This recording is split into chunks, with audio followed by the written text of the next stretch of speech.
Shalom Aleichem, Rabbi Kovacs here, and for the 23rd of Av, Mishnah Yomi is holding in chapter 6 of Bava Kama, Mishnah Beit Gimel today. Yesterday we started off chapter 6, talking about how if you locked the gate or the barn, the animals got out anyway, the owner would be potter. Now Mishnah Bet qualifies that. Hinicha behama.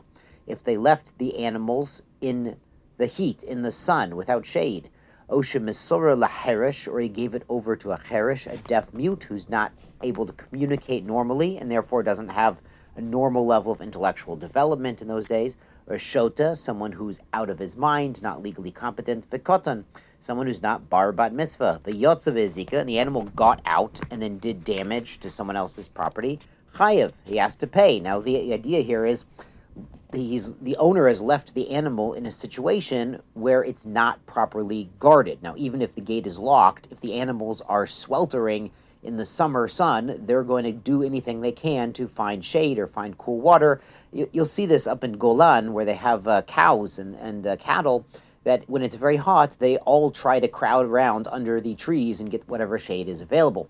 And obviously, a Chereshot V'Kotan is not capable of properly taking care of animals and protecting them from doing damage. So the owner would be liable, even if the barn had been closed.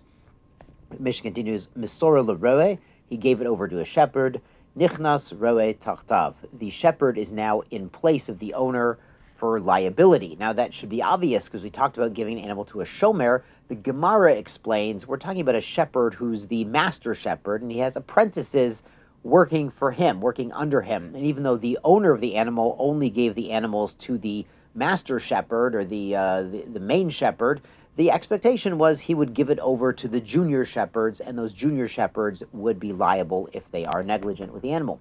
Noflu legina v'nenet, if the animal fell off the road into someone's garden, and while he's there, he had a snack.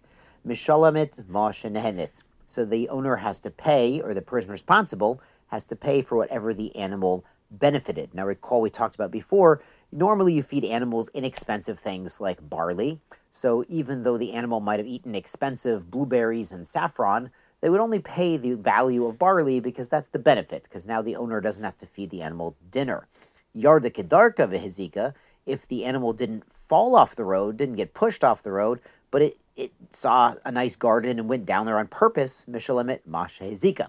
So that is Shen, that's the Av Malach, that's the Av Nezik of Shen. So the damage here is paying whatever is damaged, the more expensive value, not just value of barley.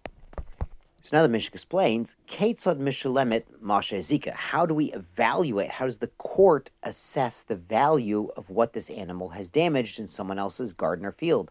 Shomin Beit Seya Ba'utasode Kama Haita Yafe. We assess the value of a Beit Seya area in that very field or garden, how much it's worth, the Kama Hiyafa, and how much is it worth now with the change. So we don't necessarily look at the exact amount the animal ate, we look at the difference of value for the whole field or garden.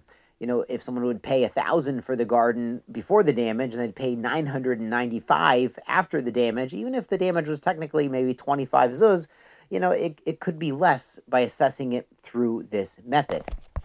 And the Gemara actually cites a scriptural source. There's a pasuk, Bir b'sadei acher. It goes in the sodeh, in the field of someone else. So it's not really the actual carrots and onions that the animal ate. It's the damage to the field itself that the Torah wants us to assess for payment. Rabbi Shimon says, Ochla perot gemorin, if the animal went in there and ate finished produce that no longer needed to be attached to the ground to grow further, Mishalemet perot gemorin. He has to pay the full value. Obviously, you could go in the supermarket and see how much those are sold for and pay that full value. Im seya, if he ate a seya, you pay a seya value. Im sitayim. If it was 2 seya, they have to pay 2 seya worth of value. Rabbi Shimon would agree, though, if this produce was still growing, we would assess the value, like our sages said before, based on bir b'sadei acher. Let's go to Mishnah Gimel. Hamogdish b'toch sadei shel chaverim shelo b'rshut. Someone piles his grain on the field of his fellow in the grain pile without permission. V'chloton behemte shel bala sadei pater.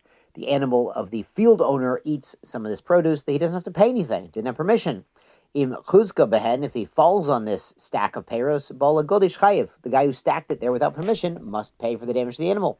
Im higdish b'shut, if he was piling it there with permission, bola sodeh chayiv, then the owner of the field is liable.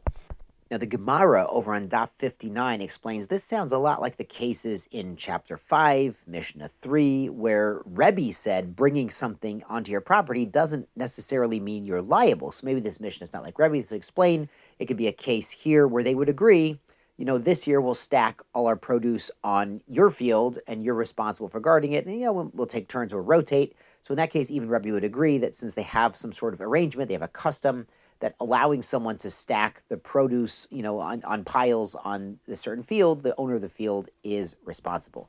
Tizkulu mitzvot, yashar kochachem.